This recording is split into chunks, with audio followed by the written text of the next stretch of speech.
Welcome to Heart of Mathematics. This is an introduction to fractals. So fractals are objects in space that exhibit self-similarity, and the scaling is based on the resolution of the image. So properties of self-similarity are where if you start with an object, let's say a circle, a non-fractal object would be if you zoom into part of the circle, it doesn't continue to look like a circle. It starts to look more and more like an edge, like a straight edge. But a fractal, you zoom into part of a curve, it still looks like more and more like part of a curve. And we'll see a better example of a self-similar object later.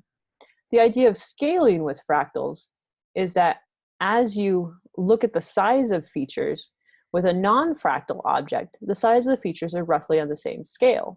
But with fractals, the same shape, in this case, the little spheres, come in different sizes. So different scales. You have large ones, small ones, but the same sort of shape comes in different sizes, and this is at different resolutions. So the definition of self-similarity is where an object, or in some cases a process, where the parts resemble the whole. So if we think about the edge of a coastline, if I take an edge of a coastline and I zoom into a particular edge of the coastline, often this is called, we think of like Great Britain as a key point, and we zoom in further and further and further, we start to see that we still get the jagged nature of that edge of the coastline, that no matter how close we zoom in, we still keep getting the jagged nature of the coastline. So the self-similarity, that jagged nature resembles no matter how tight we zoom in. The idea of scaling says the value measured depends on the resolution used to make the measurement. So let's suppose that this is measured in miles, the miles of the coastline. As we zoom in, maybe this is measured in feet. We still see the jaggedness. And we continue measuring, and we still see jaggedness if we measure the coastline in inches. And so we still see that the scaling, the resolution that we're using, can determine if we still have this fractal nature. So some examples of fractals. This first example we'll see is the Sierpinski triangle. This is used by taking Sierpinski.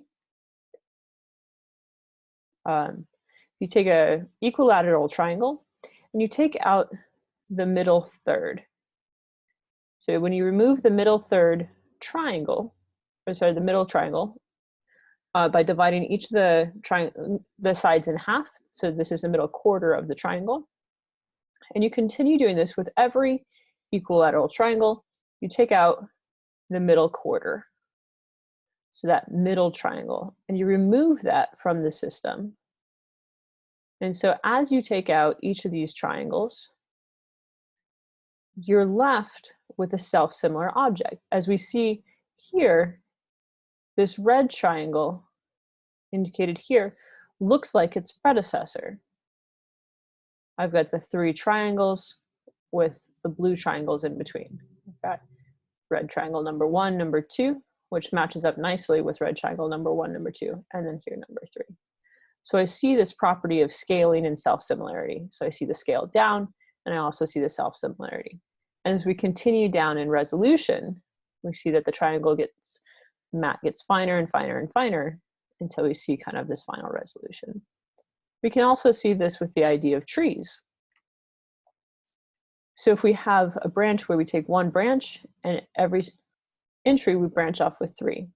So at every node we branch off with the 3, we start to see that we get, in this case this is a 3-dimensional tree, so some of the branches are hard to see, but we start to get this sort of visualization of a tree. But at every node that we had a branch, we branch off with 3 sub-branches. So this indeed is a fractal tree. But fractals don't have to be simple like that. They can be much more complex. So this is a visual where you have the larger kind of shape here, where we've got this curl. As this curl gets smaller and smaller and smaller, and then around the large curl, you have kind of the smaller curls. So you see the self-similarity and the scales as you see the curls behind it. And so the color in this is also fractals. So we see kind of the generative color in the behind, in the images behind. We also have complex fractals. So these are from complex numbers, which we'll talk about later on in this course. And this is called a fractal from the Mandelbrot set. And so the Mandelbrot set essentially deals with complex numbers, where we look at the escape velocity of particular functions. And so what we see is that we have a general region, but we see that this piece right here looks similar to this piece right here. So we have some self-similarity in these pieces, as well as with this piece right here. So aspects of the fractal, when we zoom into different aspects of the fractal, we start to see it similar to other aspects of the fractal. And even if we looked on the little pieces of the fractal, this is also self-similar to other pieces on the fractal. So we see the zooming in part. So what we'll see in future parts of this course is how to use fractals, how to create your own fractals, and exploring other types of fractals. If you have any questions, as always, feel free to let me know.